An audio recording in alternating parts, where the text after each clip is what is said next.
Hello, everybody. Welcome back. We have a bonus issue for you this week of Hops Geek News, a podcast that we talk about comic books, movies, TV shows, and of course, beer. We like to drink beer. Usually, have a good theme going on with the beer that we're drinking. Like I said, we have a bonus issue this week, so we have a very special guest joining us all the way from international waters, even though it's literally like right across the border. um, For his you, name not me. yeah. Well, I mean, might as well. I'm closer to he is than I am to Lauren, which is funny enough. So, Ryan Curtis will be joining us. We'll be talking about his comic book that is coming out. It's called Slums of the Empire City, and we read all three issues that are going to be releasing so far. There's a Kickstarter that we've been pushing. If you've watched us on Twitter, so we're going to get into that. First things first. If you're here and you know how to find us, great. Welcome back. We really appreciate you. If you don't know how to find us, search Hops News on all your favorite podcasting platforms. We release episodes weekly. We're on Good Pods, all sorts of things, Twitter, Geek Hops, Instagram, Hops Geek News. And as always, I am Matt, aka Mash, and tonight I am drinking a fitting beer. This beer is probably one of my favorite breweries from back home, Portland, Maine.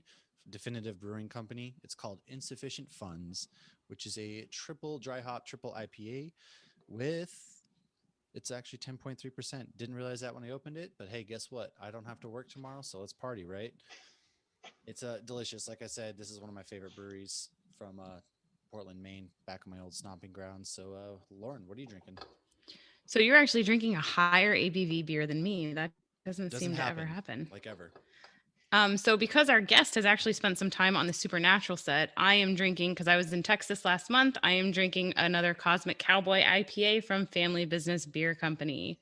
And anybody who's listened to us knows my love for Supernatural and that Jensen Ackles is one of the owners in this brewery, and it's named after the show because they're in the family business of hunting monsters. And of course, I have it in my glass as well because I bought everything at the brewery when I was Wow. there.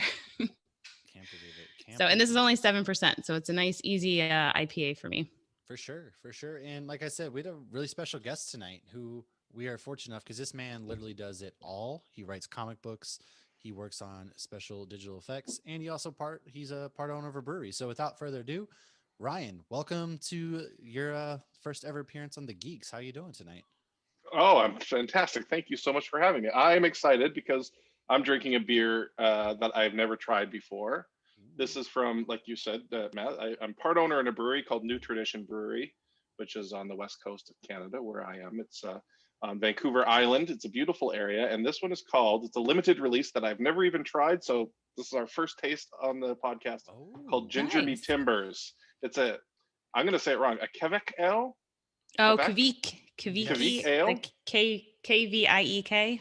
Yeah, is that like Icelandic? It seems Icelandic. Yeah, it's like a yeast strain from Iceland that like ferments super quick. Oh, there you go.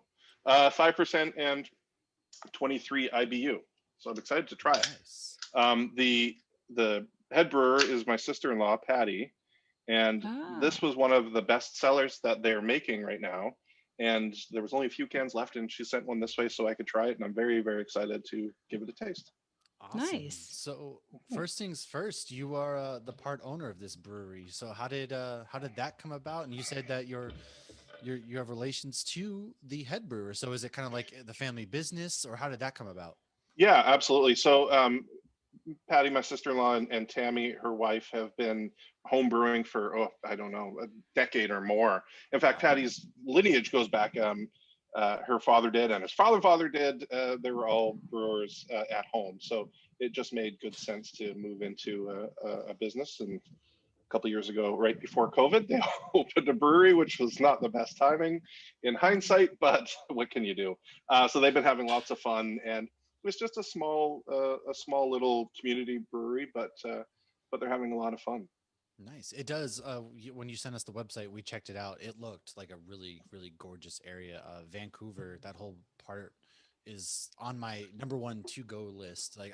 We moved here at the end of 2019 to Idaho, where I'm at, and of course, right after that, COVID happened. So like, I haven't made my way to that part yet, but I'm dying to. I can't wait to get out there, and your brewery's definitely gonna be on the to go to list once I do make it Oh out yeah, there. that would be awesome. I wish I lived closer. It's about, I don't know, it feels like about 4 hours and like a ferry to get there. So, and again, during Mm. COVID, we couldn't travel, so I haven't been Oh there in yeah. over a year. But Yeah, well, let me know and maybe I'll meet you there when you guys come over. That'd be fantastic. That would That be would be good. fantastic. I know in So, Canada, the restrictions have been super tight, if Oh, I'm yeah. not mistaken. Like, even with the shows that are filmed up there, like they seem like they're stuck in the hotel for 2 weeks and then they can't go anywhere and all that. So, Yeah, it's finally lifting now that everyone's getting inoculized. Inoculized? That's not a word. I've only had a half a beer.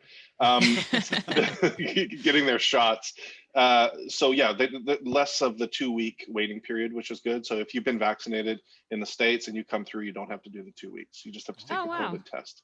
So that's great because, you know, it's a little tricky to bring up a huge actor that you're paying $1 million a day to sit in a hotel for 2 weeks. yeah. It's not going to happen on most things. So, So that's good. one of the most interesting things I found when I was on the brewery website was, for one, I didn't know Canada's drinking age was so much lower. So it said it was 19, but it also said to pick up the beer, because I guess you guys can order online and go there and pick it up. You need 2 forms of ID. So I thought that was interesting. Yeah, I don't think I've seen it enforced, but they ask for that. Okay. Yeah, I mean, I haven't been asked for ID for a long time. I'm going to be honest with you. But yeah, I'm not sure how enforced it is. But one thing that Tammy and Patty did when lockdown happened, we had to shut down all the restaurants. They were the first ones to start doing delivery. So the customers could call and they would bring, you know, big growlers and drop them off. And yeah, so that was pretty fun. They would spend their day driving around, dropping beer off all day long. But it was good. It kept money coming through and resourceful. Oh yeah. Yeah. Imagine seeing like your the brewery van driving around town. It probably keeps the name in people's minds because they're not going out and they happen to look outside and they're like, oh wow, that brewery. It's like an ice cream truck. Yeah, right. I know at least for us adults, when you're stuck inside, especially a lot of us have had like kids that we're stuck inside with. Exactly. You got, like, it's like seeing the ice cream truck. Yeah, you get the ice cream truck rolling up and then the brewery truck comes right around it and you're like, stop, wait. Yes, exactly. I could just see it now. now. Yeah, shoving kids out of the way. Get out of Dad's way. It's my turn now, sucker. Yeah, exactly. I think for like 5 months, the only time I left the house was to go to a brewery to get more beer. Yeah, we had some that were delivering, but they were very small radiuses. And I was like just outside of that radius every time, it seemed like. Well, it got you out of the house at least. You need an excuse. I remember those times. It was a weird time, wasn't it? It was. It was like, what are you doing out of your house? And you're like, I swear, I just need some groceries, man. or for me, I remember spending 3 months or something without going out, just to get groceries. But then one day I went for a drive and I'm like, why are there so many people out? I thought the whole town was locked down. And there's where's everyone going? This is what are you doing outside? That's right. Why are you happy right now? Well, in Florida, when they close the beaches and the docks is when everybody like lost their mind, because it's like that's when it's serious. Yeah. What do you mean you can't always go to the beach? But we're here. We're gonna. I'm very interested to dive into what you also do professionally as far as the visual effects. But what I'm even more intrigued, and I want to start with first, is you created a comic book with a couple friends. I did. What, with a couple strangers, actually, people I'd never met before. I mean, they're friends now. That's how this podcast got started. We were all friends initially, and we've only met in person one time in the year and a half we've been doing this. So that's so cool. Look at that. You know, meet strangers. Back in the day, my mom used to yell at me for meeting strangers on the internet, but now it's encouraged. Friendships flourish, and this is the way of the world now. So this is the way. Now our kids want to marry each other. We didn't see that one coming. Oh, how old are the kids? Like 2 and 5 and That's right. The 2 and the 4-year-old are even like. I thought you were gonna say, oh, they're 23. I'm like, wow. Wow. They just eloped. We're in-laws now. I mean, good for them, I guess. I'm an ordained minister. I could have at least hooked it up, but all right, I guess. That's true. No. Yeah. So it was. I mean, like everyone else, we're sitting at home doing nothing, and I wanted to challenge myself. I love doing stuff like writing movies and then directing them, and getting friends together and shooting little shorts and things like that. It's always a good time. But when we're locked down and nobody can do anything, had to figure out something. So I took an old script that I had lying around that I'd written with my friend Jules, who runs the Super Wiki from Supernatural, and we started going back and forth on wanting to write a TV show, a script. And I found this story about Sadie the Goat, who was a 19th century street criminal from New York, who her favorite way of robbing someone was headbutting the men in the stomach, and then when they were winded, taking all the money from their pockets. Hence the goat I did moniker that she notice has. that too in the comic. I Ah, noticed, I was like, wow, she is certainly causing herself head trauma an awful lot. yeah. Yeah, I'm sure she has a sore neck. I was actually thinking about that for future issues. Um, so, and apparently she was a real person, and she was a loudmouth, abrasive, boisterous woman who, they said, what was his name? A guy named Kit Burns, who ran a place called The Sportsman, said, "There isn't a man or woman in New York who is louder, meaner, or with bigger balls than Sadie the Goat." So I'm like, well, I think I know what that character looks like. So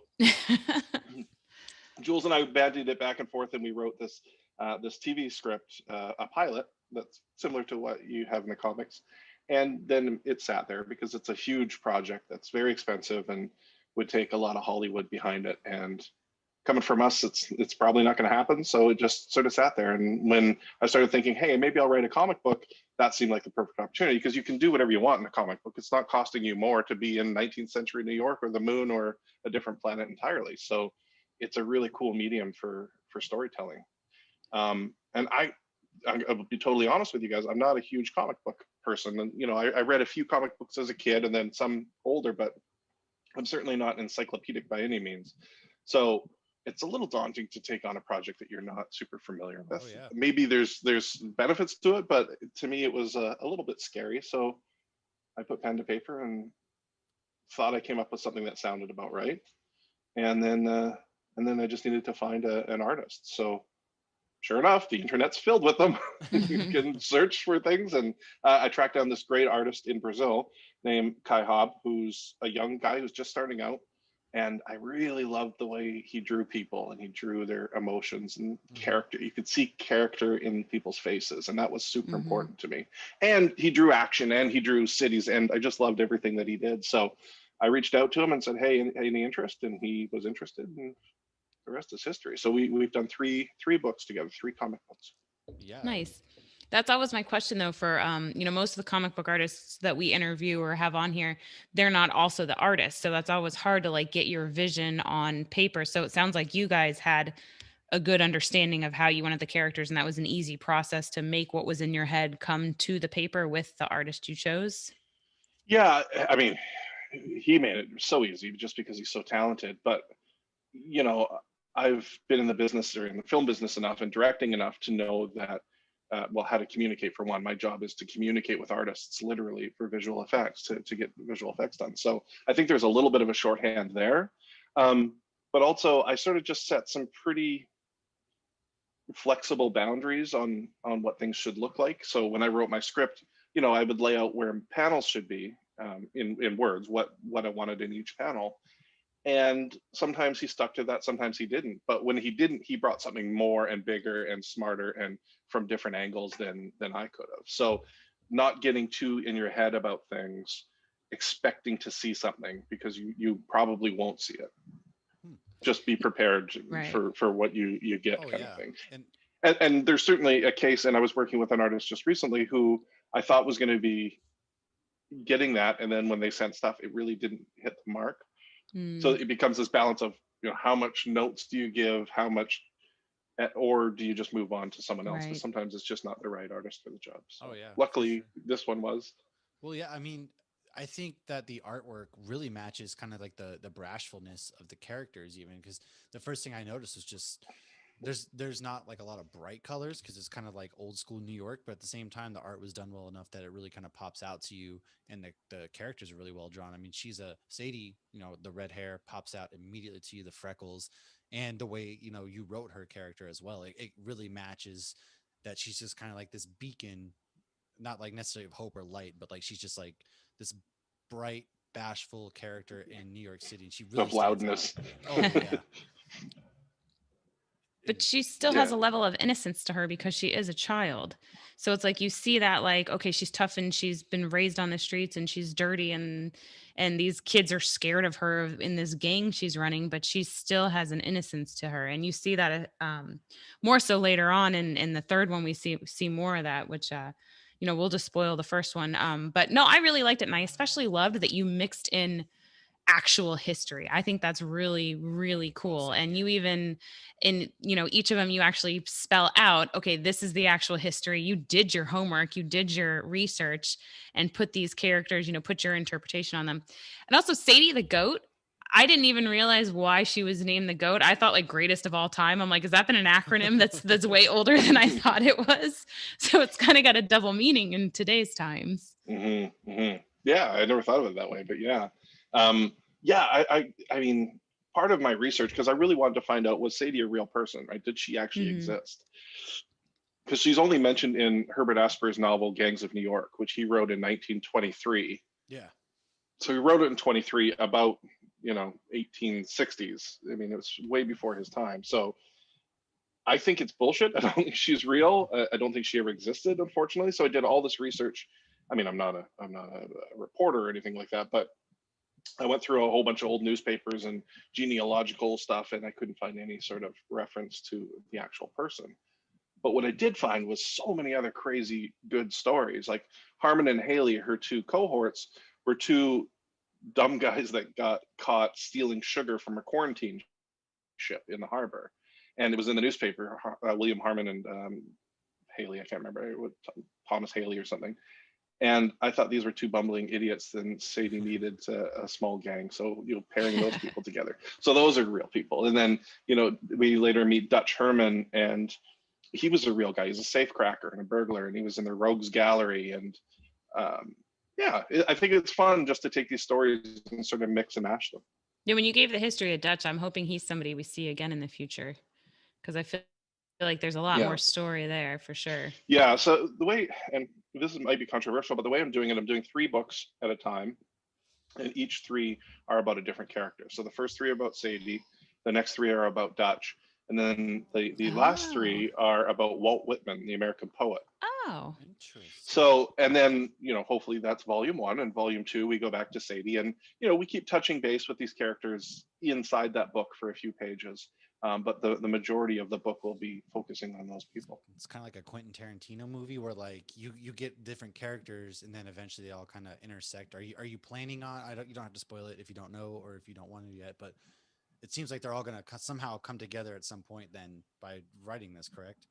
Yeah, that's the idea. Yep. Yeah. Oh, that's gonna I don't know how many books away that is, but hey, I mean that's we'll the have to beauty see. of creating stuff is sometimes it just comes to you organically, and other times it's like, hey, I got to really, I wrote myself into this corner. How am I going to do that? And there's no pressure or stress to force it into that. But so far, what you've done is I didn't realize it was going to be like different characters each time. I was sitting here like, all right, I need to know what happens next because the way the third one wraps up, it's like they're going on this grand adventure now, and then you're going to go to a different. So I thought that was really interesting. Yeah, and again, I might get flamed for it. We'll have to see when those books come out. People might get mad, but everybody wants instant gratification right now. I mean, you're just kind of living that time. Whereas, so I personally, I know Lauren and I are both we love that because it keeps us coming back. And then one of the line that jumped out for me straight from issue 1 is in the opening there, the foreword. It's more fun than depressing, I promise. And yeah, I like that too. that really stuck with me, and it really set the tone kind of for what you're going in for because it was a lot of fun. Oh, thank you. I'm glad you said it. So many times, and why wouldn't you? You see these people living in absolute squalor with nothing but dirt. It is depressing. It should be depressing, but I think for the kids that are there, it's just life, man. It's just everyday life, and they joke around and they pick on each other, and there's rumors, and so and so's fighting with so and so, and all that schoolyard BS that we see nowadays is the same as it was back then. And I wanted to capture that just kids having fun and being adventurous and telling tales and stuff like that. That was the idea. It seemed like, especially with Sadie too, it's very young minded because she was very focused on getting her gang going. Like she just wanted that clout rather than focusing on what her and her crew were doing. It was, no, we need a headquarters and we need to make sure there's like a gang meeting where they're basically gangs are getting split up. We're going to take their people. And she didn't really think things through. No, but she wants to be important. She wants to be feared. She wants to, have that clout. Exactly. She's a clout chaser. Yeah, I mean, and they just, they kind of go along with it, but they're like, "Hey, this isn't a good idea," and she's just like, "No, we're going in, guns blazing, basically." And it's just like, "Oh man." When she's got to Right, 'cause overcompensate too. It's like, who's going to be in a gang that's run by a girl? Oh yeah, and they even mentioned that. exactly. And you Yeah. see the like, you can feel the tension in those pages when they say that. Like, she's just more adamant of like, I provide and I do this, and yeah. Right. Because Yeah. at first when I started reading it, because you have things like Hamilton now, or Wild Wild West, like things where it's like we pretend there wasn't racism or misogyny back then, because sometimes it helps the story, but sometimes you need it. So at first I thought, oh, are we just pretending there's not misogyny or racism in the 1900s? And then I was like, oh no, it's there. Because as soon as the one kid's like, you're in a gang run by a girl, and yeah, you just saw the fury in her eyes. Right. Yeah. She, what's it to you? Yeah. What kind of gang has a girl leader? This one, you got a problem with that? Yeah. I just think she's unhinged and she's over the top. And yeah, there's for sure there's racism and the misogyny and all of that has to exist. But I don't want it to take the fun out of the adventure at the same time, right? Oh yeah. No, I don't think it is at all. We certainly in the next 3 issues we get into Chinatown, and Chinatown was just sort of starting in New York at that time, if you can believe it, because a lot of the Chinese people were coming from the West Coast, from the gold rush on the West Coast, and from doing that. Some of them were traveling all the way over to New York and settling in New York. So there was actually a small development, tiny little area of Chinatown that was just started back then. So we're going to touch on that in the next book too, which is kind of an interesting period that's not talked about a lot. It's really not. It's one of those things that you kind of like glance over, because in history you kind of get like the Irish and Chinese. Yeah, they built the railroads. Okay, railroads are here. Move on. Now we're going to the Civil War era, but they don't really touch upon.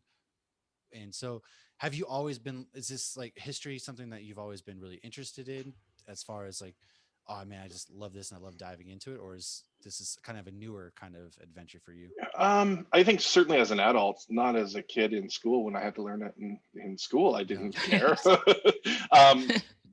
But yeah, I mean, I think especially watching Gangs in New York when that film came out, that Scorsese film, it was just like, oh, this is such a cool time and such a different time period. And, just thinking, all these ships that were coming in every single day, 10, 20,000 people at a time.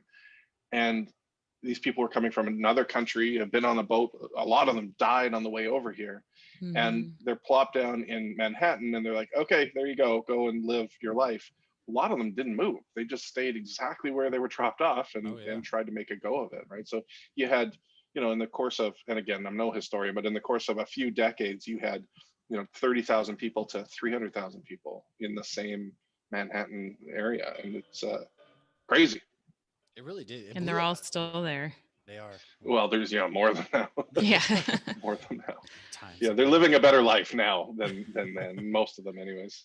Well, they have indoor plumbing and stuff. That's really they really stepped the place up. Yeah. How did you? So I thought the name of the gang in issue 1 at the very end, they kind of named their gang the Water Street Crocodiles. What went? How did you land on that name? Because it is. They make fun of it even. They're like, what? We're the who? Yeah. What's Please a tell me that's not the name. What the hell is a Yeah, crocodile? the one kid says, what's a crocodile? I don't know if they even knew what crocodiles were. I mean, you assume, but I didn't do a whole ton of research. I didn't have that name until I literally wrote that line in the script. Like I didn't know what the heck she was going to call it. And then I wrote that and I thought, yeah, sure, fine, that's good. I'm not going to do the research to find out if kids knew what crocodiles were in 1869. It really does. It still seems like something as juvenile that a kid would come up with, because she is still a kid at the end of the day. And you kind of forget that going as you dive into the story. Yeah. And they had ridiculous names for the gangs, right? Like there was some stupid names. Like she says, who would you rather be, the Gopher Gang or the Tub of Blood Bunch? Those were real gangs. Yeah. Tub of Blood Bunch. Yeah, that was really good. That sounds like Garbage Pail Kids. Yeah, exactly. Yeah, exactly. So I thought that was good. And then I think my biggest question is, obviously since we're spoiling this, but there is a kid orphans are starting to disappear, which kind of seems like a subplot that we're gonna get back around to, and it seems like something really sinister at the same. Like we have this fun, but something more sinister is kind of going on as a backdoor plot. Yeah, and that was something that I really wanted as a framework to tie all 3 of these stories together. These 3 separate characters that the paths cross, intermingle from time to time, but for the most part, they're separate. So I needed a central plot device, and when you're dealing with street criminals who would, kill their mother to make a buck, there's very few things to make them want to take up arms. But Yeah. hurting kids is probably the only thing that they can say, hey, that's wrong what you're doing. Look at it in prison systems Well, that's today. It's like, right, the if you hurt a pedophiles. kid, people like go after those guys too, and they're like, "Wow, you murdered like somebody at a gas station." So, But anybody who's watched Sopranos, there was that, a lot of that was based on actual psychological study where like these mafia men that, they'll murder somebody in cold blood, they have a lot of empathy towards babies and children and animals. Right. So yeah, that's an interesting. That's the hope. way to So, I mean, approach it, most yeah. people get behind it, except of course Sadie, because who gives a shit about orphans? yeah, she doesn't care about She's like, I anything don't at care this about the point. homeless brats. Yeah.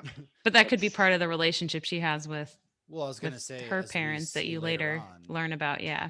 Mhm. so Yeah, we move this- into like issue 2 and issue 3 where we kind of We it learn gets a little bit silly. more, but We do learn a little bit more, and more about Sadie kind of just jumping the gun, and a minor plot point is just like she gets part of her ear bitten off, Mike Tyson style, which is just Mike like Tyson style. She was warned. she was warned. And again, like with the forwards on here, I really love that you added in like snippets of the newspaper that's showing like this was real, this person was real here. And so is that something you're pretty much just like gonna stick with going forward? Yeah, I'd love to. I'd love to be able to do that. And I have all this stuff, in a Google Drive folder of stuff that I've just found when I was searching. So yeah, I'd certainly like to do that. And that story of Sadie getting her ear bit off is part of her lore. That's her folklore, that she meets Gallus Mag at the hole in the wall saloon and gets her ear bit off. And Gallus Mag is known for that and has a whole collection of them in a jar, which you can see in the movie Gangs of New York. They sort of combined Gallus Mag, Sadie the Goat, and Hellcat Maggie into one character in that film. You're But, making me want to yeah. rewatch I know, I that need to very long revisit that movie. movie. So good. It's so I think it's a great movie, but Oh, it really But I remember is. it coming out and it was like 2 VHSs. Oh yeah, back it's when you had long. to actually swap that, or like when the Yeah. DVD you need to flip the disc over Yeah. halfway through. Oh man, those were. We use that one for reference, but also a movie called Once Upon a Time in America. I don't know if you've seen that. I haven't seen it, but I have heard of it. So that's a Sergio Leone movie with Robert De Niro and James Woods and like all these amazing actors, and it's an absolute masterpiece that no one's ever seen, because it's like 4 hours long. I'm surprised. And when when Sergio Leone cut it, everybody was like, absolutely not, and the studio cut it down to like 2 hours, and it was absolutely terrible. It didn't make So we sense. need the Snyder cut. So we Exactly. Well, there is the proper cut out there, thank God. So if you get a chance and you want to watch a movie, that's an absolute masterpiece that no one ever talked about. I'm gonna have to. Yeah. I'm gonna have to look that one up. It's really good. I just pulled up. The budget was 30 million. Box office was 5.5 million. Yeah, See, exactly. Studios have been meddling Ouch. since the dawn of time. It isn't just it's got officially stuck to one thing. It's Pesci in crazy. it, Jennifer Connelly. Yeah. Yeah. It's It's got a great some really- cast. Bert, Wow, that's what's his stacked. name? Bert. Reynolds. I want to say Burt Ward, but not Burt Ward. Yeah, Burt Young is his name. William Young, Forsythe. Interesting. All right. Okay. So Burt Young. there you Yeah, go. he Yeah, played Burt Joe. You'd recognize him to see him for sure. I would have Yeah. to see him. The name sounds familiar, but I have to see him. But yeah, that's a stacked cast. All right. I'm gonna put that on my list to watch because I'm in the bag for movies like that 100%. Mhm. I mean, Let it's me got know what you Pesci think. and De Niro. I mean, come on, you Yeah. can't go And wrong James with those Woods, two. you can't, Yeah, and so. James True. Woods too. That's true. So what's like the one thing you want readers to take away from this first set of issues before we move on to Dutch in the next 3 that you're going to create? What is the big takeaway that you're really hoping that readers get from your comic here? Just that, what you see about people is not always what you get. I think with Sadie, you see her as this brash, feisty, angry, venomous little person, but it's coming from somewhere. And that I hope we show that when she's with her family, and that sometimes people act out and are like this because they do not fit in. They don't feel like they belong anywhere. And so I think a lot of people, that they don't feel like they belong, they try to create a place for them to belong. And that's what Sadie's doing. I know we don't want to spoil issues 2 and 3 necessarily, but it's such, once you get to issue 3, it's such a 180 turn from the at the very end of violent 2 kid you get to when she does go back home, and her mom, you can kind of see where her angstiness comes from, because her mom is just brutal to her while the rest of her family is like, why are you being mean? No, she's back. Come help in the kitchen right away. Her mom is just laying it into her. It's ridiculous. Yeah, so there's definitely some history there that we haven't quite exposed yet. Oh yeah.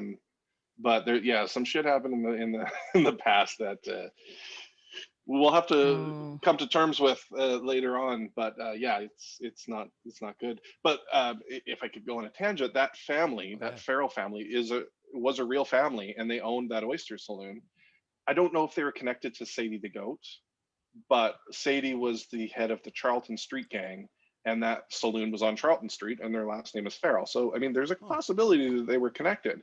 And I literally found that just by, searching through the newspapers for Charlton Street, and I found this story that will actually play out in books 7, 8, 9, about this family that runs this oyster saloon, and they were these crazy Irish people that would rob their customers and poison them. And the little boy Red Rocks, he was a real bad criminal, and eventually went to jail a lot for poisoning people. So sort of setting some stuff in the early stages for that too. So yeah, and there was all these newspaper clippings about this Farrell family and them going to court over the daughter stealing this woman's muff. You know what a muff is? I thought it was dirty. Yeah, well, it's like those you put your hands in it for winter, right? When you go wassailing. Oh, okay. I was thinking like yeah. earmuffs or something that keeps you warm. Pretty close. Honestly, yeah. No, that's like rich people would do that, right? Totally. Yeah. And picture so like there was the this American court Girl case doll. of them stealing it, and then it's just hilarious.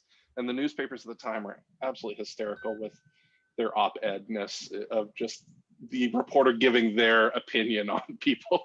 It's quite funny. And we need more of that. I do want to. Go ahead, Matt. It's an awful way to build your customer base if you're killing them all. Right. Yeah. You're not gonna get return customers like that. Yeah, no. Ideally, you just want them to sort of black out. Yeah, rob them maybe, but killing them, geez. Yeah, you don't want to be doing that. Do want to say to anybody listening who's contemplating checking out the Kickstarter or checking out reading these, all the history Ryan has been saying is at the beginning of different issues. So if the history interests you, it's in there for you to read. If the history does not interest you at all, you can literally skip that part. Yeah, it doesn't. So make or break I love it. And when you said the one place was a real place that you could visit in New York, I was like, well, this is really cool. I mean, you have your landscape and you're pulling from real places. So I thought that was awesome. Definitely. I think one of the most fun parts about doing this and reading stories like this to me is everybody, when you think comic books, everybody thinks superheroes, that Spider-Man. kind of stuff. But comics like these, I love to read because it kind of brings you back down to grounded earth, and you also get characters you connect with and stories that you connect with, and not everything has to be world-ending destruction. I got to read 700 issues of backstory to get here, and that's one of the things I really appreciate about like what you're doing and the rest of like the kind of the indie creators. It's amazing. Yeah, I mean, to me, it's just like it's putting TV on paper. I know that's probably so blasphemous to say, but taking stuff that I love watching on TV, HBO shows that are gripping, heart-wrenching dramas of characters, and why not put that on page? Why not? Mm-hmm. I mean, they take movies and TV shows from paper and put them in the film, so I certainly don't see why it couldn't go both ways. You got ideas, and they even do it with movies. You get movies, and then they're like, oh, we made a comic book that connects to this movie, things like that. Right. Now Wolverine looks like Hugh Jackman. Yeah. So yes, I mean, you can't not see it.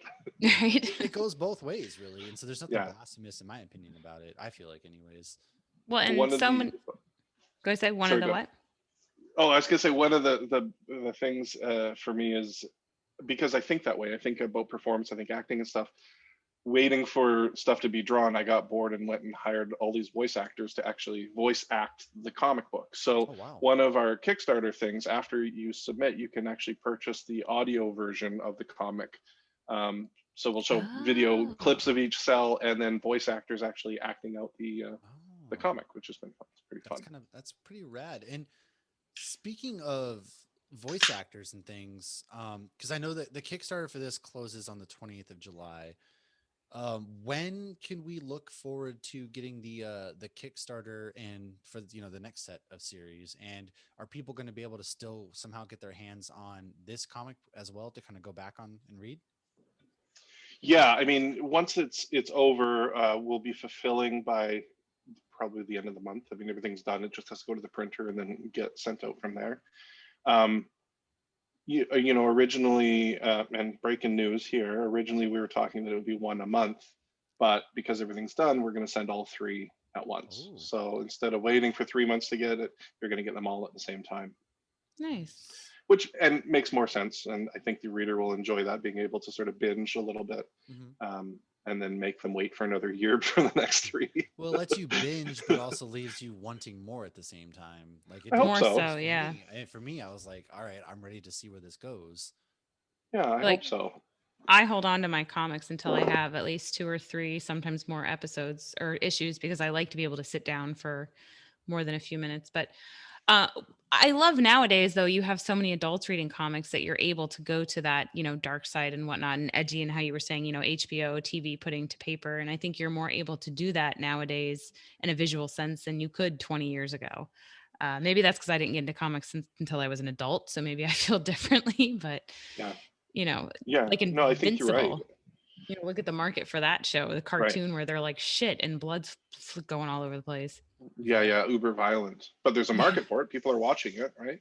Oh, it's a fantastic show and comic. Um, yeah, I mean, I certainly, and working in film and television, I met lots of writers and lots of people who write for television also write comics. So that sort of was my introduction to that. Like even on Supernatural, working with Adam Glass or with Robbie Thompson, they're both prolific comic book writers. They've done huge books. Robbie, I think, is just finished doing a run on Spidey, I think.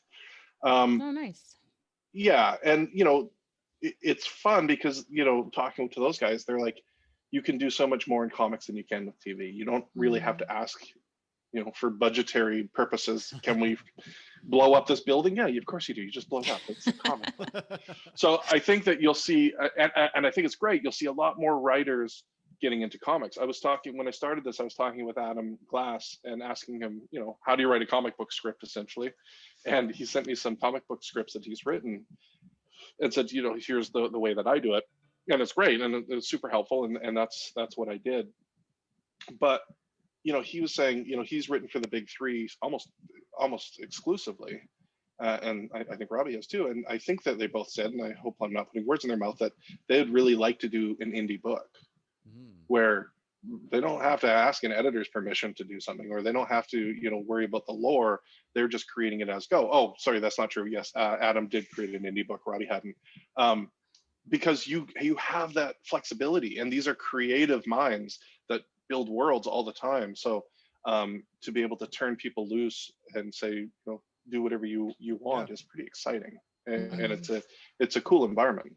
There's a kind of like, this goes into the breaking news bit, but Scott Snyder just inked a big deal with Comixology through Amazon that's going to let him kind of work on some indie projects too. And he's known for writing Batman and things, and so that's going to put a lot of creativity in the hands. And I think you're going to see a lot more of these bigger comic book writers and artists probably do some stuff like that, because like you said, it gives you that freedom. You don't have Marvel or DC breathing down your neck like, I don't care what you do as long as you connect this to this to that. And Mhm, You don't have I'm just, yeah. backstories. And You mhm, can kind of, create your own backstories. exactly. mhm. So Yeah, you create your own worlds, which is exciting. And just to go on from that, you also create your own customer, but fan base, oh yeah. and people that buy your stuff and then follow you. So like Kevin Smith has been doing for 25 years. He makes a movie for Kevin Smith fans, and there's Right. just enough Kevin Smith fans to make it worthwhile for him to make movies, and I he love makes the Kevin movies, and they Smith. like the movies. So it's a nice little circle, and that's sort of what I see comic books doing is Kevin Smith wants to go and make a comic book, he'll have the people to buy that book and it'll pay for itself. And maybe he doesn't get rich off it, but you're creating and you're putting stuff out in the ether, and who knows where it goes, right? Yeah. And he And they seems to did the read for Clerks 3 today. they did do I the saw read that. for, I I'm did so see that. excited, man. I'm so Yeah. excited. Yeah. Kind of I think Clerks 2 is, oh no, sorry. Jay and Silent Bob was probably one of my all time faves. Oh, I Strike Back. like Yeah. I Mallrats love was it. my introduction to him, and it just spiraled from there. And ever since then, I've obviously I didn't start watching these till I was like middle school, high school, but I've always been such a fan. And kind of speaking towards like filmography and stuff, I want to touch real quick before we dive into what you do professionally and talk about your YouTube mini series that connects with beer. You sent us the Right. episode, and Right. I enjoyed it. It was a lot of fun. It's a small struggling brewery kind of trying to figure out how to get bigger, and it ends with somebody mistakenly adding them on Twitter, and all of a sudden they got all these people coming in. It was kind of awesome. Yeah, they blow up their spot. Yeah. Yeah, it's called Brew Stars. And we shot it, God, I don't know, 5 years ago, I think, with the Canadian actor Freddie Waniak, who was from a TV show called Corner Gas, which was really, really popular in Canada for many years.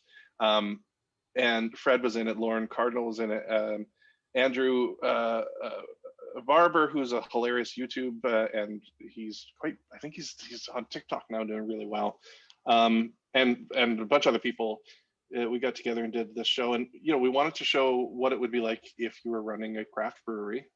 And so it's about two brothers who are running a craft brewery into the ground because they have no idea how to run a business. They know how to make beer, and we just thought it'd be a fun comedy. So it was pitched as a pilot, and then there'd be a series thereafter of them trying to make a go of it. And it didn't get picked up or anything, but it was hella fun to make. 10-minute long pilot, I think. So is that the only one you guys have made so far? Just Yeah. the pilot, and it just because I think it was almost one of those like ahead of its time, because Netflix had a craft beer show or whatever too. And if you're talking 5 years ago, this is before everybody. This is before that. Yeah, in fact, I was talking with somebody from Netflix and mentioned it, and they're like, "Oh, we're actually developing a craft beer show." I'm like, "Yeah, of course you are." Yeah, to be fair, I'm going to speak on my personal behalf. I didn't enjoy that show about the two brothers owning a brewery. I personally didn't So- so very much, but they got it from you. Show And they stole it from you, is how I feel. Yeah. That show was good and enjoyable in parts, and then there was half of it seemed like they were just trying too hard. Yeah. And it was like I'm fine with raunch, but the raunch was forced. But then they would have like little tidbits of like talking about Yakima Valley, or they would throw in these little things that only people that were really into beer would get, and that was kind of cool. And they were also making fun of craft beer at the same time, admiring craft beer. And they had the guys from one of the guys from the league was in it. So they which guy? Kevin, I think it was Kevin. Oh, okay. Yeah. Yeah. So he was in there, and I think he was one of the creators as well. And and one of the main characters was in Orange is the New Black, and so they had a good cast going. Yeah, he was the cop in Orange is the New Black. Yeah, but they just didn't hit the mark. It was such a kind of a waste. I'm gonna say they took the idea from you. So maybe they need to combine your show and that show, and there's your gold. Well, everyone I pitched it to said, "Nah, it's not exciting enough. It's not unique enough." So I said, "Okay." We went back. Sorry, excuse me, to the vat, as it were, and mixed it up. So then it turned into a show called Fermented, about two brothers who are running a craft brewery and accidentally kill the world's most famous beer expert and have to cover up the murder. So it's a farcical comedy of them trying to hide the body. And, they abscond with his phone and start tweeting as him to try and throw the cops off the trail. And yeah. That's hilarious. Oh, That's I like that. Cool. So talking about movies and stuff, you do some visual effects work. Tell us a little bit about, kind of how you got into that and what started that adventure. Yeah, I'm a visual effects supervisor in television and films. And that means I plan and implement ways of shooting film so that we're able to take those shots and turn them into really beautiful visual effects, CGI type stuff. I've been doing it for over a decade now. I got in just as an editor, a visual effects editor, because I really enjoyed video editing. And then just really loved the trade after that, and moved up and up and up, and eventually got to a point when I was going to set and being part of the shooting, and it was amazing. And every day you walk onto set and you're like, I can't believe I get to do this for a living and get paid for it. And it's the coolest job ever. Oh, no doubt. So do you work like mostly, obviously I was looking at your thing with CW then, being in that area, since they film literally everything in that area? Yeah, they film a lot of CW stuff here. Yeah, I mean, I've done a few of their shows, Supernatural, and we did a show called Frequency, which was really cool. And just finished working on Superman and Lois. I only did 4 or 5 episodes. I was filling in for someone there. Yeah, they do lots of stuff here. I've done a bunch of stuff. I worked on the show called C for Apple with Jason Momoa. That was a lot of fun. And we actually got to shoot up near where the brewery is, actually on Vancouver Islands. So that was really cool. Wow. I wasn't actually supervising that. I was wrangling. But yeah, that was exciting. And doing a film right now that I can't really talk about, but it's based on a comic book and it's an action movie and there's some A-list actors in it and it's going to be great. You sound like you're Nice. just living my dream life almost, because that sounds incredible. You get to daydream for a living almost. It's amazing. Yeah, no, it is amazing, and I'm very, very fortunate. And Yeah. whenever you walk onto set and there's this huge set build, you literally have to be in reverence and be like, "Oh God, I can't believe I'm here." Yeah. Well, how does working on Supernatural versus Superman and Lois compare? Is it similar, or is it? Some of it is similar. In fact, in those two shows, they're similar because they both had an in-house team. Not all of Superman and Lois was done with an in-house team, only a small portion of it. But Supernatural was done with an in-house team, meaning all of the visual effects artists also worked for production. So just like the key grip and the lighting guys get paid, so do the visual effects employees get paid from the production. So that's pretty rare. But some of the stuff was done through Lois like that, and it was good. It's a lot of fun. I think Superman and Lois had a much bigger budget than Supernatural, but Supernatural had 23 episodes a season. Oh yeah. So that sort of budget is spread out a lot more than 15, I think, that they did for Superman and Lois. Was Superman and Lois, I don't know if you're going to know this one, was it shorter because of COVID, or are they just going to be doing that with Superman and Lois? Yeah, I mean, 15 is a lot nowadays. Most of the time it's 10 episode, 12 episode. If you're on Netflix or Apple, it's like 8 or 4 sometimes. Right. Yeah. But we're seeing with all this superhero CW, like Flash is pushing it with their. I don't know how many are they doing? They're still doing like 20, 21, I think 23. The sweet spot is at 10 to 15, to be honest with you, because you can still tell a lot of good story in there without adding too much filler. That's just like, what are we doing this week? Yeah, actually, it was Stephen DeKnight, writer of Spartacus and many other things, was talking the other day about how it's so hard to make a show with 8 episodes or 4 episodes because you need to spread out those costs, right? So if, for instance, if we want to talk about Supernatural, the Men of Letters bunker that they spent, the last 5 seasons in, that was a big build and that's expensive and that has to sit there. So, instead of paying, I'm going to pick a number, say $2 million to build this set and you only use it for 1 or 2 episodes, you can take that $2 million and spread that out over 23. So now it's just costing you, whatever, $100,000 an episode, and you're going to use that set for the course of the season. So there's certainly less big, huge builds that have to stand on their own when you can spread it out like that. That does make a lot of sense. How different is it then? Obviously, is it more challenging working on, say, a TV show versus a film? Because I know there's obviously different budgets, what you can do with the effects, things like that. Do you find one more fun than the other or one more challenging than the other? Well, I think with TV, it's a lot more challenging because your turnaround is usually a lot faster, right? Netflix being an exception, because a lot of the stuff on Netflix, you complete all of your episodes before it ever goes to air. But with Supernatural, there was a point in the season where an episode would air and we would only be 2 weeks behind it, maybe. So we'd be finishing up a shot and that episode's going to be airing in like 10 days. That's a very tight turnaround for getting everything else completed. Oh, yeah. So I feel like you have more breathing room in film and in like streaming Netflix and things like that than you do with traditional television. Absolutely. That makes sense. What was, I'm going to ask a question on behalf of my wife real quick, because she told me to ask this, but what was kind of some of the favorite effects that you've done so far? Is there anything that stands out in particular to you? More, I mean, I know because everybody kind of has that one thing that they think back on. They're like, man, that was it. I mean, yeah. I mean, I did season 2 of The Order on Netflix, and we got to do full werewolves. Yeah. So building a full werewolf from nothing, because we didn't reuse anything from season 1, that was pretty cool. And working with the team, the vendors that built it, was really fun. And then I brought in motion caption for that, so motion capture.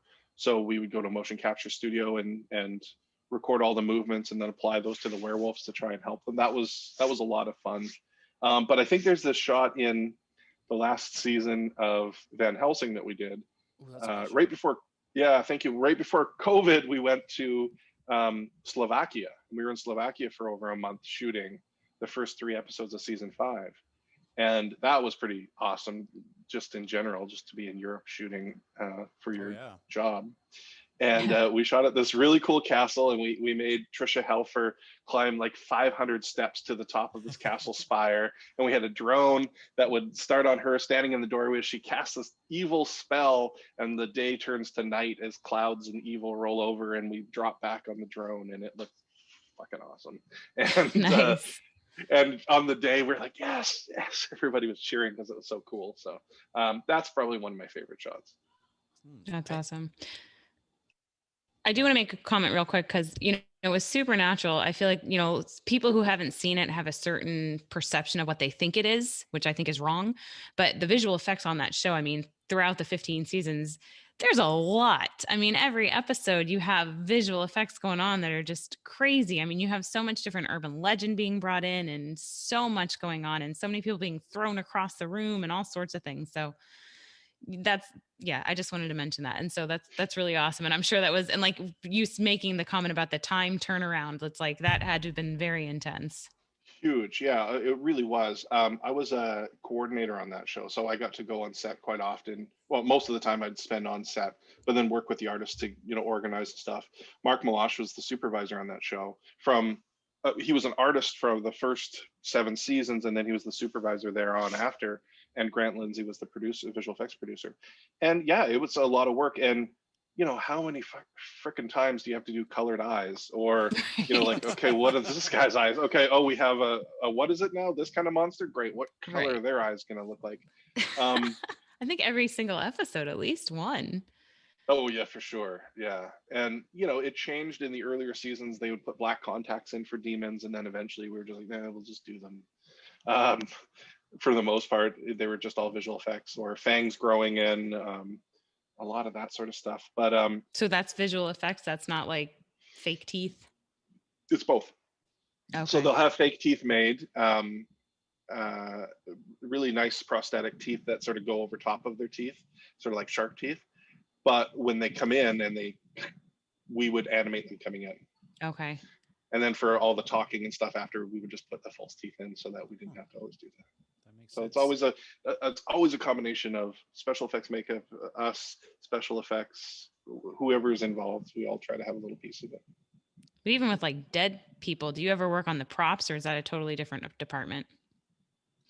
Well, props is a different department entirely. So anything that the actors touch will typically be a prop, and that's handled by the props department. Now, would you handle the blood splatter that we see almost every episode?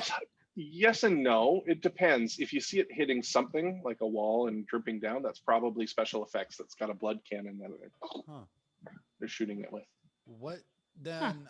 What is like your least favorite kind of effect that you have to do? Then is there something that you just see and you're just like, oh god? Because you just mentioned the eyes. Question. It made me think of it. Yeah. How many different color eyes do we have to do? Is there one that you're just like, oh please? Yeah, stabbing in the head. Oh, really? Head stabs are the hardest because you can't fake it, right? So if you had a blade or a hilt with no blade, okay, fine, you can stab somebody in the chest with that, and we would add the blade in. But you're not going to take your fist and slam it into an actor's head pretending you're stabbing them. That's true. You probably get a concussion. Right. So you don't want to hurt the actors. So even the stuntmen, you don't want to do that. So then what happens is you have to pretend like you're hitting. But when you do that, you're like, and your hand is moving around like this. But if you had a blade in somebody's head, your hand can't move like this. True. So then we end up having to stabilize somebody's hand. And if somebody's hand is in front of their face and it's doing this, but now we're stabilizing it, now I'm going to have all these holes in my face that have to be filled and painted in. So if you watch The Walking Dead, they made the really bad decision of the only way to kill a zombie is to stab them in the head. So if you go back and you look and you think, God, it looks so fake, you know why. It's because they can't actually hit somebody in the head, so they're faking it a lot.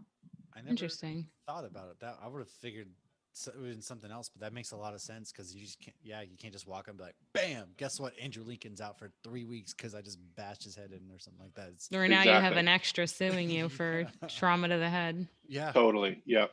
Or you get this huge bill because somebody's hand just wouldn't stay still, and it costs way more. So generally, if I'm working on something, I'm like, no head stabbing. Let's not let's not do any of that. Please, anywhere else. That would. I wonder if that explains why in like zombie shows they go anywhere but the head for like the longest time while we're sitting on the TV. Like, please get them in the head.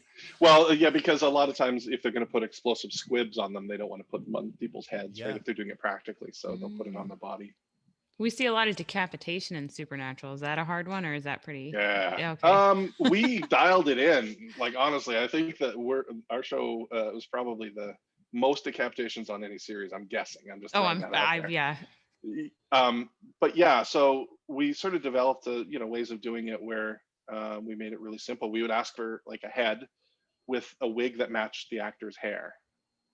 And the head didn't have to look like them, it just had to be a prop head. And a lot of times it would be a rubber head, and we'd put like a fishing weight inside the cranium so that it had a little flop to it instead of just being a light thing. And I'll tell you, I'll spoil the magic for you. So the actor is a demon and they're about to attack. And then we say, and 3, 2, 1, whoop, and they act like their head's chopped off, and then they just fall right back down. Okay. And then we take their head and we chop it out and separate it from their neck in post. And then when they fall away, we paint their head out, and then we take that head and we animate it. And then when we're shooting it, I'll step in there with the head, holding it like this in the same place as the actor's head, and I'll flip it. So then you go from real head to flipping fake heads in a few frames, and you don't notice. And hopefully it sells, and then blood shoots everywhere, and people scream. Crazy from there. Yeah, hopefully that's the way it works. So our favorite one was in episode 8. I think it was 801, the first episode in series 8, where Dean is in purgatory, and he's getting all dirty and super handsome, and that vampire's coming, and then he chops his head off on the tree, and the body falls down, and then the head rolls off. That was, I think, the first one that we did like that. Yes. Nice. I watched the one with Abaddon the other day where they just and her head hangs there for a second and then falls. Yeah, she's so good. Is there also, I guess, does it sometimes get awkward on set where, obviously when you can't do magic from your hands, is it sometimes you're just, because I've always wondered, like, especially in these movies where you do a lot of magic, is it just goofy looking, or is it just, hey, everybody knows this is what we got to do? Oh, like Elizabeth Olsen has made the comments about her hands. Like, contain your laughter, even though like you have this vision in your head and you're just like trying not to laugh, things like that? I'm not trying to not to laugh because I'm thinking a million other things at the time, but I'm sure other people are. On season 4 of Van Helsing with Trisha Helfer again, she plays Dracula, the dark one. And when she's brought into existence, we said smoke is going to pool out of Sam, this character, and it's going to swirl around, and out of the swirl, she's going to appear. And she says, I'm Dracula. And it's really cool. So of course, there's no smoke there because we're going to add it. So we're like, okay, Trisha, so you're going to stand here, and I'm just going to need you like to spin around, and then as you're turning around, you stand up. And she's like, what? She's like, this feels really stupid. I'm like, no, just like with flowy with your dress, and you go around. She's like, this feels really stupid. I'm like, it's going to look good. So luckily, it looks ridiculous right now, but it's going to look great in post. Yeah. Luckily, she trusted me, and then when she saw it, she's like, it was good. That's awesome. I mean, they're probably so. I mean, you see, like, what was it? Mark Ruffalo calls his Hulk outfit the man canceling outfit because he has to wear this like leotard with all these things on it to, get the CGI. So I'm sure a lot of them feel stupid, but it always looks amazing to us because of you. So, yeah, I hope so. Like yeah. You, yes. Yeah. But also because of them. So, like when we did The Order, we would have the motion actors on set. So although we didn't have them in werewolf suits, we still had people there acting like werewolves so that A, the actors have something to act against, and B, something that gives us lighting reference and movement reference and animation and that sort of stuff. So they'd be dressed in those gray suits with the tracking markers and be acting like werewolves. And I think it helps. I think it helps the actors react to them, which is good as well. Instead of an invisible werewolf in front of you, it gives them something to go off. That makes sense. Yeah, it does make sense. It's kind of cool, like peering behind that almost, because there's a lot of work that goes into even a 30-minute TV show. You guys, whether it's you, the director, the actors, props, clothing, all that kind of stuff. There's so much that goes into it, and a lot of times, it's easy for everyone to kind of bash, the CGI of things and the visual effects, but you guys really make a lot of these things happen, as we've kind of just talked about. So it's really just cool peering into everyday life and some of the things that you guys have to do and tricks of that nature. Yeah, well, yeah, thank you. It's a lot of fun, and we're certainly no island because we need to rely on all the other awesome tradespeople Oh yeah, around us to help and make it happen. So for it is sure, fun. for sure. Lauren, before we wrap up, do you have any other last questions? I know the supernatural in you. I know you had a lot I of know. I'm questions, so I holding just wanted back, to man. make I'm sure holding you get back. No, everything don't you hold could. back. Ask me anything you want. I'm happy to answer it. All right, I got one last question for you. Okay. With you owning a brewery and Jensen owning a brewery, was there ever any beer talk on set? Yeah, although I mean, we used to talk about breweries for sure, and I remember opening when we were talking about opening New Tradition. I'd already left the show at that point, but we used to talk about drinking whiskey a lot because we were both Scotch whiskey drinkers too. Oh, So yeah, but we'd rap about different beers in Vancouver and stuff that he's tried and stuff that I liked, that sort of stuff. Yeah, Nice, because I know the absolutely. beer made it into the show. Yeah, isn't that cool? I haven't tried it. Is it good beer? You know, it's better than I expected. So my Mm, expectations were kind of low because when I was watching, I think it's season 14 when Michael is possessing Dean and they're in Rocky's bar. And he's like, "Oh, I got a great local beer from Austin, Cosmic Cowboy." So I looked it up on Untapped and the rating was mediocre at best. But mm. then when I went to the brewery, I went with another friend and he's big into supernatural and big into beer as well. And it exceeded both of our expectations. I brought a crowler home as well. Like one of their Oh, hazies was my nice. favorite. I'll be And honest. I thought you were sending me one of those beers. So when I opened up the box and there wasn't, I was like, that makes a lot of sense. I would do the same. I didn't think you cared. I still have some. I can send you a Cosmic Cowboy I don't know IPA. why. I was like, oh, I can't wait to try. I kind of figured I'm like, Matt won't appreciate it, so I'll save it for somebody who will. But if you want one, I still have some. And I'm You'll give saving it one to of me. the other Pilsners for when my Castiel Funko Pop arrives. Mm. But well, I was talking to somebody because we did the whole trip was based around beer. So we weren't just going to family business. We went to a whole bunch of breweries. And so we were talking to somebody at a craft beer bar and they're like, yeah, when they first opened, their beer was all right. But it's gotten better and better and better. And actually Woodland Empire, who will be on next week, they're a brewery in Boise and they know the head brewer at family business. And yeah, I thought the beer was great. So it very much so exceeded my expectations. There was a great peppery stout was really good that I had there, and then I really like the hazy. This one's good. It's better than your average IPA, but it's not like phenomenal. Like I wouldn't have bought a 6-pack of it if it wasn't in the show. I'm not gonna lie. But you wouldn't have gone to the brewery if it wasn't in the show either, right? Well, I wanted to go to Jester King as well, so we did Okay. Jester King and Family Business the same day. Honestly, if I was in, I don't know, the brewery. It's such a beautiful brewery. Hmm. And there's another one, Acapone, we did Acapone or something that we did that wasn't far from there. There was a few others I would have liked to have done in Dripping Springs. It's a great, Hmm. great beer area if you haven't done that area for beer. I haven't. That's I'll really get there. cool. I will get there. But Is there so where you got well, you're in Florida, right? You live in Hmm. Florida. Is Yeah. it pretty big in craft breweries? Like, are they quite Yeah. popular? I feel like we're very underappreciated for craft beer. But we have Cigar City is a big one that a lot of people know. And Tripping Animals is really getting on the map there in Miami. One of the best ones in the area is Orlando is Tactical, and they're still kind of small, oh yeah, but they make some phenomenal beer. When Matt visited us, that was the first place I was like, you have to go there, especially because he's in the it was military and they're delicious. vet owned. But yeah, craft beer is blown up here, and Tampa's a huge one for craft beer. Right. Is that just in the last few years, or has it been like that for a while? I would say in the Orlando area, just the last 5 years, it's kind of exploded. Tampa Hmm. was a little bit before that, but I mean, 10 years ago, I think I was still drinking Budweiser. I was starting Hmm. to drink Sam I was Adams. drinking Sam Adams because I'm from Boston. So yeah, Hmm. but We've I always would. had Hmm. Yingling, and that's considered craft to Oh some. yeah, that's true. Hmm. Just because it's brewed in Tampa.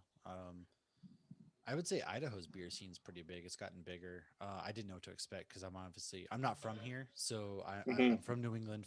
I literally a 15-minute drive puts me in the heart of Boston. So I'm used to like the city, things of that Right. nature. And I came here and I'm like, oh God, what is gonna? But I'll say Boise. It's really not bad. The beer scene here is pretty good. The general vibe of the actual city of Boise it's pretty nice, and I was very surprised. No, It's probably going to get bigger and bigger, right? I want to say it's the number one, if not top three, like most growing cities in America, just because Yeah. they're bringing Amazon's here, Micron, which is a tech company. bodybuilding.com, which is, a lot of people use that if that's what you're into as far as weightlifting. Like there's Sensi is another one that's based out of, so there's like a lot of these big places that are centralized right here. So everyone's kind of flocking here. And of course, there's a Right. whole, like all the locals are like, we don't want people to move here, but it's like your economy's growing big and the housing market's Yeah. insane. So it's, Yeah. Well, it's a still affordable place to live, right? Oh it my is, Florida. so Yeah.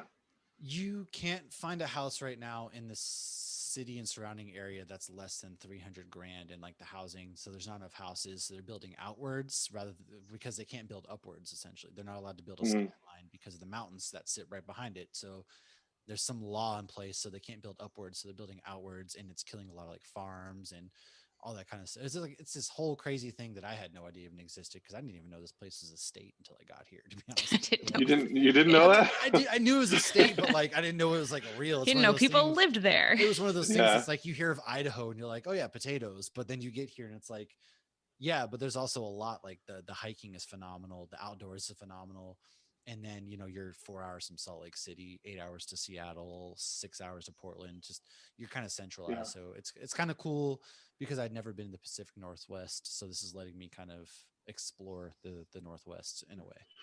And he Yeah, sent me some that's phenomenal cool. beer. It is, but So have you always Yeah. been in Vancouver, or are you there for work? Yeah, no, I've lived here for the last 20 something years. I grew up in sort of the center of the province, of a place called the Okanagan Valley, which is very desert, very arid, and it's known for its wines. So there's love good hundreds of wine. wineries around where I grew up there. And that's like the industry is the wine trade. It's sort of like the Napa Valley of Canada, or Western Canada anyways. But yeah, I moved out to the coast when I was 20 and been here for then, and I like it. It's a big city. It's expensive. It's really Oh really yeah, freaking expensive. my We went looking at houses on the weekend for my wife and I, and it's just the two of us. Wanted something that was detached, and we're an hour out of the city, and we couldn't find anything for under 1.2 million. holy Whoa. smokes, good. Yeah, I was yeah. That's crazy. Wow. It is crazy. So how do people get by? We talked to the mortgage broker, and my wife and I are both in the film business. We do very good. And I said, like, how are young people buying houses? They're Like not. $1 million Renting. mortgage is like $5,000 a month. Oh How are yeah. you paying that for the next 25 People years? are living with their parents in their like 30s Yeah. still. It's insane. It is truly crazy. Yeah. Well, I do bankruptcy law, and I get a lot of people that are like, oh, I'll never own again. And so you're having the older generation and the younger generation who never wants to own because of what happened to their parents. And then the older generation, a lot of them are like, I lost my life savings in '08. I'll never own again. Uh, Oh yeah. right. So you see a lot of Yeah. renters, which in the end, they end up wasting more money, but they're just terrified That's to why we've invest bought a again. house in the last two spots. But Yeah. on a positive note, I want to end this on a positive note. I've been told We're still recording, Let's aren't talk we? more We about are, the we are. slums of New York. No, on a positive There you note, go. Look at that. It does He tie brought it in. full circle. It all does tie in. I have been told repeatedly that Vancouver has some of the best food that the Northern Hemisphere has to offer. Is Mm. that true? Because you're a traveling man, so I want to know, like, what is your opinion on the food sitch? Yeah, it's great. I mean, Vancouver is like living in an international airport. I mean, it's literally made up of every person from around the world lives here. So, whatever kind of food you want, you get. So, some of the best sushi in the world is out of Vancouver. If you like sushi, Mm. Oh, yeah. or amazing Chinese food, like traditional Chinese food or Western Chinese food. Yeah, I mean, you name it, it's here. So very good food and very good beer. And very, Mm. very good weed too, I've heard. But I don't partake. So I've been told. So yeah, so And that's what donuts, right? You have good donuts? yeah, they're all right. Yeah, there's some good donuts, but like a Tim Hortons donut, no. See, I can Dunkin' Donuts. I'm a Dunkin' Donuts guy, but there are I am definitely the not. better donuts out there, and I just love Oh the yeah, shitty coffee. But artisanal donuts. there's That's what neither you want. here nor there. I seriously though, I think maybe in the next year I'm gonna work on getting up to Vancouver because it's just a place that keeps popping up, and I got to get Oh, out that's there. really cool. Yeah, you might as well. I mean, it's not that far, right? So You probably close, yeah. It's really not that 12-hour far. drive, maybe. At most. Yeah. And there's a lot going on. Everyone I've talked to sold me. So, Well, if for nothing else, for the beer, because there's a ton of great beer. I'll take you to some IPAs that will blow your mind. Oh, I love I'm gonna hold IPAs you that to blow that. my mind. I'm very Mhm. much looking forward to getting to your guys' brewery, and then I just love going on some good beer tours, and then of course if I'm drinking beer, I'm gonna have to eat food. So these sushi Mhm. spots sound right up my alley. So Oh, tons of them. I think, what did I hear? I'm pretty sure that there was, this can't be right, but I'm sure it said 200 breweries in Vancouver proper and then 150 on Vancouver Island, something like that. Wow. Like, That's I like can't be San right. Diego holy numbers. smokes, that's Yeah, insane. there's Oh a my ton. There is a god. ton. So yeah, you'll want a week. I'm I'm gonna make that happen. I don't care how it's gonna happen. We're gonna get out there. Ryan, I can't thank you enough for reaching out to us, talking with us. We talked about a lot of great things, but the most important thing is check out Slums of the Empire City. Make sure you get your hands somehow on this. Check out the comic book. Be on the lookout for more to come. Follow them. Go ahead, promote yourself. Tell us where we can find the comic. Tell us where we can find Yeah, you, and yeah. we'll take it. Follow the comic at Slums Comic. That'll link you to wherever you need to go after the Kickstarter, and we ship. I'm sure it'll be available in Comixology or your places where you get comics. Probably not stores, but certainly online in digital format. And I'm sure you can order a print if you want.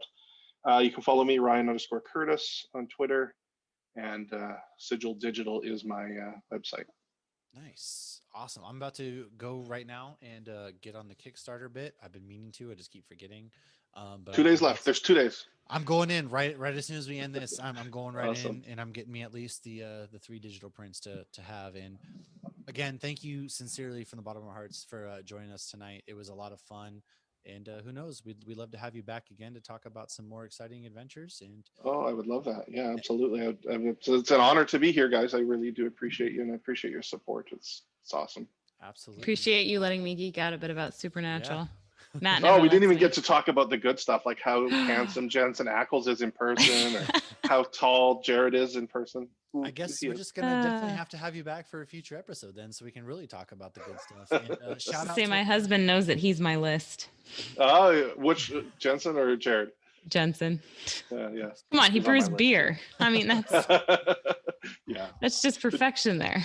But have you ever had a hug from Jared though? No, I haven't had a hug from either Well, of them. then you don't Either know of what you're them. missing. I'm not a hugger. I'll go with the beer. That's good. I will It's like a say- mouth hug. Wait, that's not. No. Never mind. I just want to give one last shout out to our friend Noam from Dads on Dayquil. He's also a big Supernatural fan. So Noam, this episode's dedicated to you as well. So thanks again for everybody for joining us. We'll be back next week with a lot of great stuff, and go check out this comic book. Go check out Ryan's work, and we'll talk to you guys soon. Cheers. Yes. Cheers. This has been a Hops News production. You can find Hops News on all your favorite podcasts and social media platforms at Hops News. Cheers.